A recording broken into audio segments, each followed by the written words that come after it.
आज हम मेमोरी के बारे में बात करेंगे। मेमोरी का पहले पार्ट के बारे में मैंने आपको डिस्कशन पहले बताया था कि मेमोरी की मेजरमेंट इकाइयाँ थी, उनके बारे में बताया था। आज हम मेमोरी के पार्ट 2 के बारे में हम बात करेंगे कि देखिएगा मेमोरी कौन कौन सी मेमोरी होती है, किस तरीके से वो कार्य करती है और एग्जाम में उनके क्वेश्चन कैसे पूछे जाते हैं, उनके बारे में हम डिस्कस करेंगे। तो पार्ट 1 में मैंने आपको मेजरमेंट इकाइयाँ थी, उनके बारे में मैंने आपको डिस्कस किया था।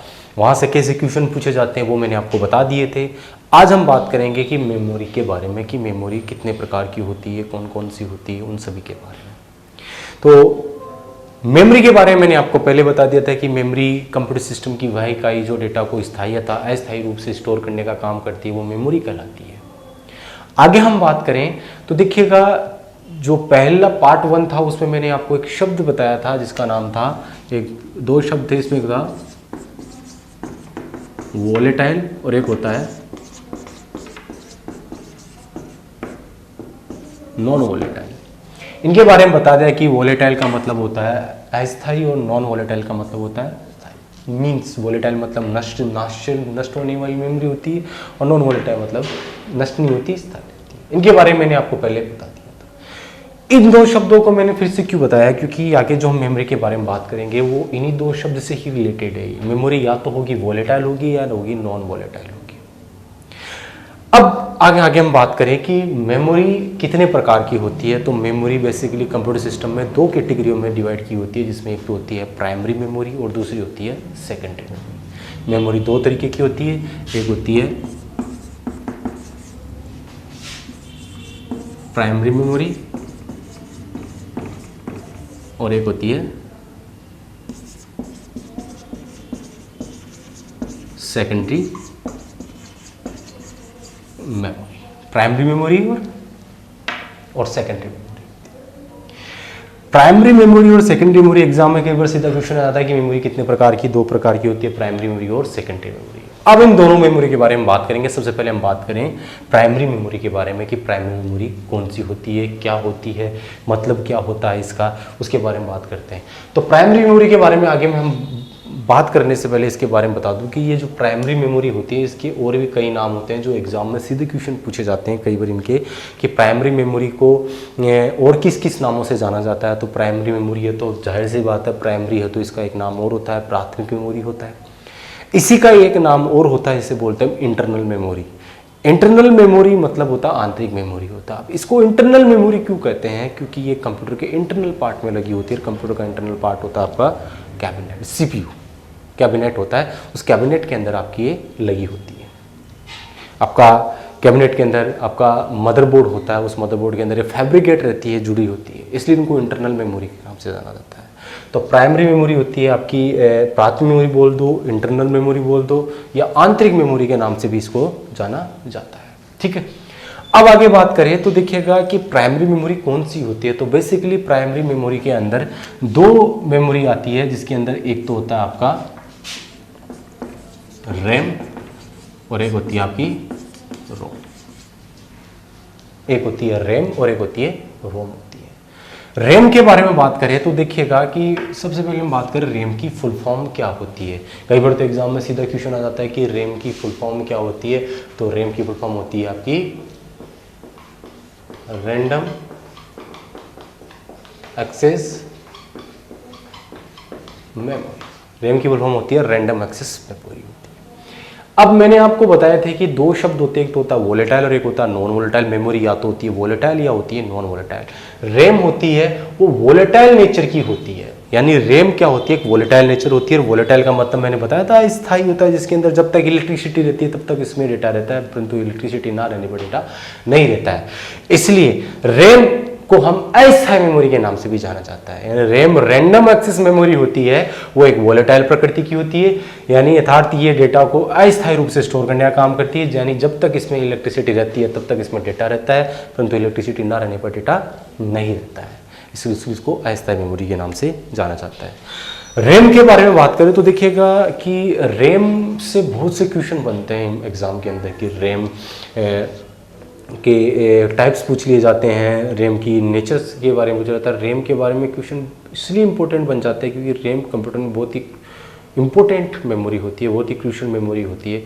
क्यों क्रूशियल मेमोरी होती है? कंप्यूटर में जितने भी हम कार्य करते हैं, कोई भी डेटा प्रोसेसिंग करने के लिए अंदर जाता है तो सबसे पहले वो रैम में ही जाता है, रैम्स में जाता है, उसके बाद में आगे का काम जो प्रोसेस करने का काम होता है वो आगे काम होता है। इसलिए कई बार एग्जाम में क्वेश्चन किया जाता है कि सीपीयू प्रोसेसिंग के दौरान कहाँ से डेटा लेता है, तो वो रैम ही होती है कि कोई भी प्रोग्राम होता है वो सबसे पहले रैम में ही जाता है, रैम से फिर वो सीपीयू उस डेटा को लेता है, फिर प्रोसेस करने का काम करता है।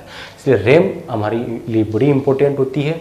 तो रैम होती है रैंडम एक्सेस मेमोरी, और रैम एक वोलेटाइल प्रकृति की होती है, और ये एक प्राइमरी मेमोरी की कैटेगरी के अंदर आती है।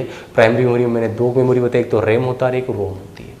अब इस रैम के बारे में और हम थोड़ा सा डिस्कस करते हैं कि रैम के बारे में हमने बात कर ली कि ये प्राइमरी मेमोरी होती है, वोलेटाइल मेमोरी होती है, और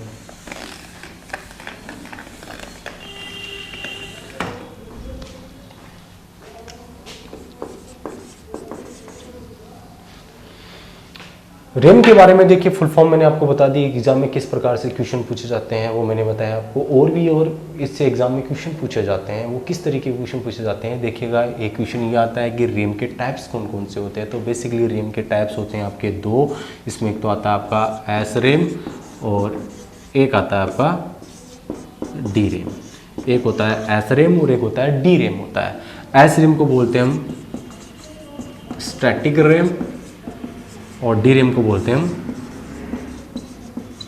डायनेमिक रैम। तो एग्जाम में कई बार क्वेश्चन होता है कि रैम कितने प्रकार की, दो तरीके की होती है, एस रैम और डी रैम। अब इन दोनों से एग्जाम में कई बार क्वेश्चन पूछ लिया जाता है कि एस रैम और डी रैम होती है वो दोनों कहाँ लगी होती है, दोनों में डिफरेंस क्या होता है, ये क्वेश्चन पूछे जाते हैं। तो सबसे पहले हम बात करें एस रैम के बारे में कि एस रैम क्या होती है, इसे स्टैटिक रैम बोलते हैं। तो देखिएगा एस रैम के बारे में हम बात करें तो स्टैटिक रैम होती है, इसको एक नाम से और बोल सकते हैं क्या होती है, जिसको बोलते हैं हम, नाम सुना होगा, कैश मेमोरी। इसको कैश मेमोरी के नाम से भी जाना जाता है, बड़ी ही इंपॉर्टेंट मेमोरी होती है। और इसके बारे में एक बात मैं आपको क्लियर कर दूँ, ये कंप्यूटर की सबसे फास्टेस्ट मेमोरी में से एक होती है। सबसे फास्ट नहीं होती, फास्टेस्ट मेमोरी में से एक मेमोरी होती है, वो होती है कैश मेमोरी होती है। कहाँ लगी होती है इसके बारे में मैं बता दूँ आपको कि कंप्यूटर के अंदर जो कैश मेमोरी का रोल क्या होता है और कहाँ लगी होती है, इसके बारे में आपको बताता हूँ। उससे पहले मैं आपको बता दूँ डी रैम के बारे में कि डी रैम होती है डायनेमिक रैम होती है। और ये जो रैम होती है एक्चुअल के अंदर, जो हम मदरबोर्ड के अंदर जो रैम लगाते हैं, वो रैम जो लगती है वो रैम कौन सी होती है, डी रैम होती है। पर्टिकुलर जो रैम शब्द होता है वो रैम शब्द इसके लिए यूज किया जाता है, इसके लिए यूज किया जाता है। और ये जो डी रैम होती है वो डी रैम बड़ी इंपॉर्टेंट होती है। जो मैंने अभी रैम के बारे में बताया था, ये कंप्यूटर में रैम आपके कोई भी डेटा प्रोसेसिंग के लिए जिस मेमोरी में जाता है वो आपकी डी रैम होती है, इसको हम डी रैम के नाम से जाना जाता है। ठीक है, तो डी रैम के बारे में पता किया कि डी रैम होती है वो भी मदरबोर्ड में लगी होती है, एस रैम भी मदरबोर्ड में लगती है। पर्टिकुलर जो रैम शब्द होता है वो आपका डायनेमिक रैम के लिए यूज हो जाता है। अब हम बात करें कि स्टैटिक रैम कहाँ लगी होती है, जो कैश मेमोरी होती है। तो कैश मेमोरी कहाँ लगी होती है, तो कैश मेमोरी होती है वो आपके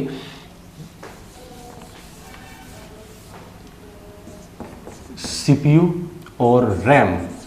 रैम की बात की जाए तो रैम कौन सी होती है, आपकी जो डी रैम होती है, जो डी रैम होती है। और इस डी रैम को हम बोल सकते हैं, हम एक नाम से और जानते हैं, मैन मेमोरी। मैन मेमोरी क्यों बोलते हैं, अभी मैंने आपको बताया कि कोई भी प्रोग्राम होता है, डेटा होता है, चलने के लिए उसको इसी मेमोरी में जाना पड़ेगा। क्यों जाना पड़ेगा, क्योंकि सीपीयू प्रोसेसिंग डेटा यहीं से ही लेता है। इसलिए आप कंप्यूटर सिस्टम पे जो भी हम काम कर रहे होते हैं वो कौन सी मेमोरी में चल रहे होते हैं, आपके रैम में चल रहे होते हैं। तो रैम को हम मेन मेमोरी बोलते हैं, डी रैम के नाम से जाना जाता है। और इन दोनों के बीच में लगी होती है आपकी कैश मेमोरी लगी होती है। तो कई बार पूछ लिया जाता है कि कैश मेमोरी कहाँ लगी होती है। कैश मेमोरी आपकी सीपीयू और मेन मेमोरी होती है, आपकी जो डी रैम होती है उनके बीच के अंदर लगी होती है। और क्या करने का काम करती है, दोनों के बीच में ट्रेड ऑफ, स्पीड मिसमैच का जो होता है उसको ट्रेड ऑफ करने का काम करती है। यानी दोनों के बीच में जो गति अवरोध होता है, स्पीड मिसमैच होता है, उसको बैलेंस करने का काम करती है कैश मेमोरी होती है। तो कैश मेमोरी कहाँ लगी होती है, कैश मेमोरी सीपीयू और मेन मेमोरी होती है, मेन मेमोरी के बीच में लगी होती है। और दोनों के बीच में क्या करती है, दोनों के बीच में डेटा का जो अवरोध होता है, क्योंकि मैंने बताया था कि सीपीयू प्रोसेसिंग के दौरान डेटा कहाँ से लेता है, रैम से लेता है। तो दोनों के बीच में जो गैप, जो टाइम इरेगुलर टाइम इंटरवल हो रहा था दोनों के बीच के अंदर, जो गति अवरोध हो रहा था, गति के बीच के अंदर जो आपकी स्पीड रिड्यूस हो रही थी, उस स्पीड को बढ़ाने के लिए बीच में मेमोरी डाली गई, जिसका नाम होता है कैश मेमोरी होता है। ठीक है, तो एग्जाम में क्वेश्चन पूछेगा कैश मेमोरी क्या होती है, कहाँ लगी होती है। तो कैश मेमोरी आपकी मेन मेमोरी और सीपीयू के बीच लगी होती है। क्या करने का काम करती है, दोनों के बीच में गति अवरोध को दूर करने का काम करती है। ठीक है, अब हम बात करें डी रैम के बारे में। तो डी रैम होती है आपकी डायनेमिक रैंडम एक्सेस मेमोरी। ये मेमोरी कहाँ लगी होती है, ये मेमोरी आपके मदरबोर्ड में लगी होती है, दोनों मदरबोर्ड में लगी होती है। लेकिन मदरबोर्ड के अंदर कहाँ लगी होती है, एग्जाम में क्वेश्चन ही पूछा गया है कि डी रैम कहाँ लगी होती है। तो डी रैम मदरबोर्ड में लगी होती है। मदरबोर्ड में जिस जगह लगी होती है, जगह देखिए क्या होता है कि मदरबोर्ड में जो जगह होती है वो स्लॉट होते हैं, वो स्लॉट के नाम से जानता है। उन स्लॉट के बारे में एग्जाम में पूछा गया था कि रैम होती है मदरबोर्ड की कौन से स्लॉट में लगी होती है। तो रैम होती है वो मदरबोर्ड की जो स्लॉट होता है उसे इसका नाम होता है SIMM भी होता है, जो पहले आपकी रैम में यूज होती है। रिसेंटली जो रैम होती है उनके लिए एक और होता है स्लॉट जिसका नाम होता है DIMM। SIMM और DIMM दो स्लॉट होते हैं, SIMM और DIMM। SIMM होता है, इसकी फुल फॉर्म होती है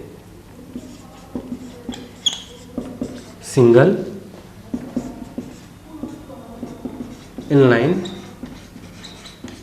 मेमोरी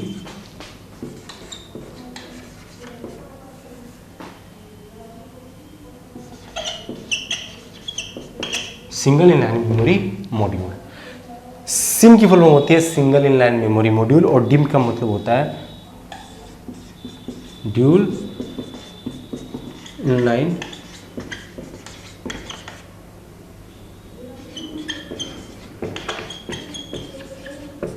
मेमोरी मॉड्यूल। सिम होता है सिंगल इनलाइन मेमोरी मॉड्यूल और डिम होता है ड्यूल इनलाइन मेमोरी मॉड्यूल होता है। सिम होती थी जो आपकी SRAM DRAM आती थी पहले, आपकी जो पहले जो रैम होती थी सिंगल स्लॉट वाली होती थी वो सिम वाली होती थी। तो ड्यूल स्लॉट वाली सिम होती थी वो डिम के नाम से होता है। जो आपकी रिसेंटली जो SRAM जो DDR रैम और DDR2 DDR3 आपने नाम सुना होगा कि DDR1 DDR2 DDR3 रैम होती है, वो आपके ड्यूल इनलाइन मेमोरी मॉड्यूल जो स्लॉट होते हैं वहाँ पे लगी होती है। देखो मैंने अभी एक DDR लिखा है, कई बार एग्जाम में DDR की फुल फॉर्म पूछ लेता है। तो DDR की फुल फॉर्म होती है double data rate random access memory होती है, इसको रैम के नाम से DDR रैम बोलते हैं, double data rate random access memory के नाम से जाना जाता है। तो देखिए हमने बात की SRAM कहाँ लगी होती है, कैश मेमोरी CPU और मेन मेमोरी के बीच लगी होती है। और जो DRAM होती है, जो आपकी जो डायनेमिक रैम होती है, वो मदरबोर्ड में लगी होती है। मदरबोर्ड में जिस स्लॉट में लगी होती है वो सिम और डिम होता है। सिम को होता है सिंगल इनलाइन मेमोरी मॉड्यूल और डिम होता है ड्यूल इनलाइन मेमोरी मॉड्यूल होता है। ठीक है, कई बार क्या होता है कि इनके क्वेश्चन पूछ लिया जाता है कि ये जो मॉड्यूल्स स्लॉट होते हैं, जिन स्लॉट के अंदर जो बिट्स ट्रांसफर किए जाते हैं, उन बिट्स की संख्या पूछ ली जाती है। तो सिम होता है वो 32 बिट्स को ट्रांसमिट करता है, 32 बिट का होता है। और डिम होता है वो 64 बिट का डिम होता है, 64 का बिट का वो डिम होता है और 32 बिट का सिम होता है। ठीक है, इसी प्रकार देखिएगा सिम होता है, डिम होता है, उसी प्रकार एक स्लॉट और होता है जिसका नाम होता है SODIMM का मतलब क्या होता है, जो आपके इसका फुल फॉर्म होती है small outline dual inline memory module. Small outline dual inline memory module होता है। ये कहाँ यूज किया जाता है, इनके अंदर भी रैम नहीं लगती है कि आपके जो लैपटॉप होते हैं, जो आपके स्मार्टफोन्स होते हैं, जो आपके छोटे आपके एंड्रॉइड मोबाइल फ़ोन है, आपके लैपटॉप होते हैं, वहाँ पे जो आपके रैम लगी होती है वो लगी होती है SODIMM के अंदर, स्मॉल आउटलाइन ड्यूल मेमोरी। ये भी आपका 64 बिट का ही होता है। ठीक है, तो ये मैंने आपको बताया कि SRAM और DRAM के बारे में कि SRAM कहाँ लगी होती है और DRAM कहाँ लगी होती है। तो SRAM और DRAM के बारे में मैंने आपको बताया। अब इनके बारे में बात करें कि देखिए दोनों के बारे में पता कर लिया कि दोनों कहाँ लगी होती है। अब इन दोनों के बारे में बात करेंगे, दोनों में डिफरेंस क्या होता है, दोनों में फ़र्क क्या होता है। तो देखिएगा जाहिर सी बात है कि डिफरेंस की बात की जाए तो पहला डिफरेंस तो यही से निकल के आता है कि इनकी स्पीड कि प्रोसेसिंग स्पीड जो स्पीड होती है वहाँ से क्वेश्चन बन जाता है कि स्पीड किसकी तेज़ होती है। तो मैंने पहले बता दिया कि कैश मेमोरी के बारे में, कैश कंप्यूटर की सबसे फास्टेस्ट मेमोरी में से एक है मेमोरी होती है। तो जाहिर सी बात है एस रैम होती है वो डी रैम की तुलना में अधिक फास्ट होती है। और फास्ट होती है तो देखिएगा कंप्यूटर में जाहिर सी बात है कि जो मेमोरी सबसे फास्ट होती है तो उसकी प्राइस भी ज़्यादा होती है। तो एस रैम डी रैम की तुलना में अधिक महंगी भी होती है और फास्ट भी होती है। डेटा स्टोरेज कैपेसिटी की बात करें तो एस रैम की तुलना में डी रैम में डेटा ज़्यादा स्टोर किया जाता है, क्योंकि डी रैम हम 1 GB 2 GB 512 MB इनमें यूज़ होती है, जबकि कैश मेमोरी होती है वो कैश मेमोरी हम 1 MB 2 MB 4 MB जैसे यूज़ किए जाते हैं, ठीक है, क्योंकि कॉस्ट भी काफ़ी ज़्यादा आती है। तो एस रैम और डी रैम के बारे में डिफरेंस मैंने बताया आपको कि एस रैम और डी रैम में डिफरेंस क्या होता है, कहाँ लगी होती है। तो ये रैम के बारे में बात थी, ठीक है। अब हम आगे बात करें तो देखिएगा कि प्राइमरी मेमोरी के बारे में मैंने बताया कि प्राइमरी मेमोरी में 2 मेमोरी आती है, एक तो आती है रैम आती है, दूसरी आती है रोम आती है। तो रैम के बारे में हमने बात कर ली, अब हम बात करते हैं रोम के बारे में। तो रोम के बारे में हम बात करें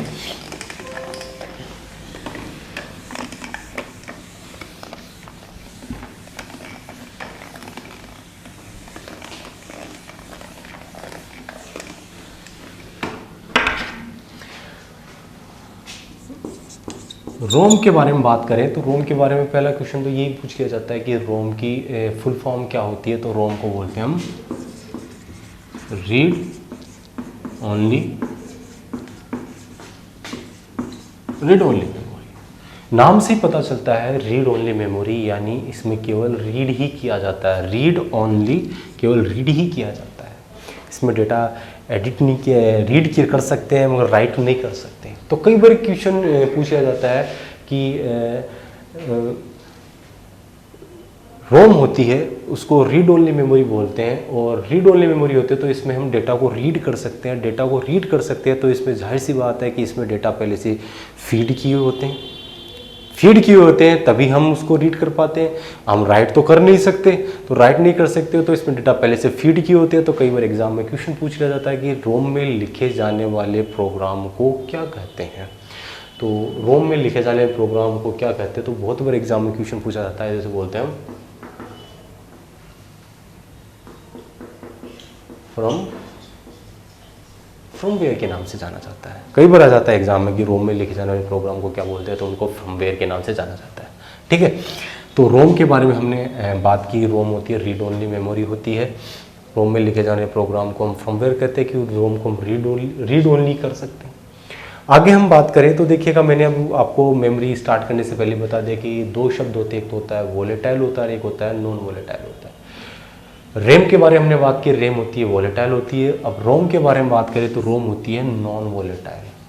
वोलेटाइल का मतलब होती है नाश, जो नष्ट होने वाली, जो अस्थायी प्रकृति की होती है। नॉन वोलेटाइल का मतलब होता है स्थायी। इसलिए रोम क्या होती है, एक नॉन वोलेटाइल प्रकृति की होती है, अर्थात ये डेटा को स्थायी रूप से स्टोर करने का काम करती है, इसलिए इसको स्थायी मेमोरी के नाम से जाना जाता है। तो रोम के बारे में मैंने आपको बताया कि रोम रीड ओनली मेमोरी होती है, इसको हम केवल रीड कर सकते हैं, और रोम में लिखे जाने वाले प्रोग्राम को हम फर्मवेयर कहते हैं। और रोम होती है एक non volatile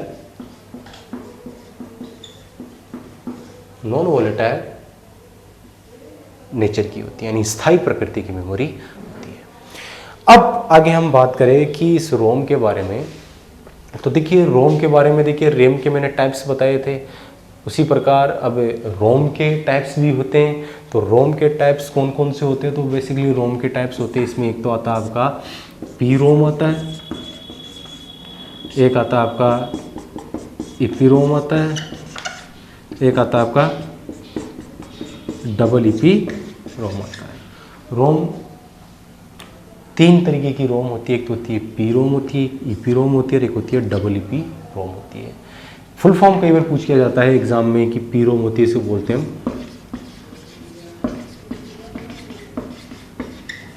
programmable read only memory. EP होती है, उसे बोलते हैं हम इरेजेबल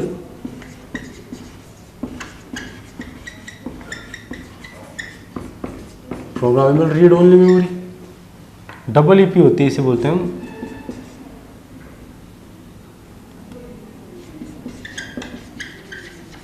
इलेक्ट्रिकली सीरियजेबल,